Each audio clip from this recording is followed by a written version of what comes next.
এসব করে লাভ নেই, এবারে হবে না ভাই, 21-এর মতো করতে দেব না। এই বলে দিলাম, আমার অধিকার আছে প্রার্থী সবার কাছে আবেদন করার। এইগুলো করেন বলে তো সাউদ্দিনরা জেল খাটে 1.5 বছর ধরে। যে বলেছে সে তাকে বুঝে নেবেন, আমার সঙ্গে সবার সম্পর্ক ভালো। লজ্জা লাগে না এদের একটু? না না, মেয়ে মহিলারা কিছু বলে,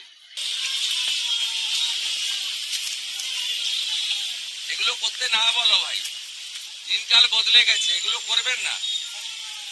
এমনি করুন না ভাই, গণতান্ত্রিক দেশ, আমাকে দেখে চিৎকার করবেন না। এসব করে লাভ নেই, এবারে হবে না ভাই, 21-এর মতো করতে দেব না। এই বলে দিলাম, আমার অধিকার আছে প্রার্থী সবার কাছে আবেদন করার। এইগুলো করেন বলে তো সাউদ্দিনরা জেল খাটে 1.5 বছর ধরে। যে বলেছে সে তাকে বুঝে নেবেন, আমার সঙ্গে সবার সম্পর্ক ভালো। লজ্জা লাগে না এদের একটু? না না, মেয়ে মহিলারা কিছু বলে, এগুলো করতে না বলো ভাই, দিনকাল বদলে গেছে, এগুলো করবেন না। এমনি করুন না ভাই, গণতান্ত্রিক দেশ, আমাকে দেখে চিৎকার করবেন না।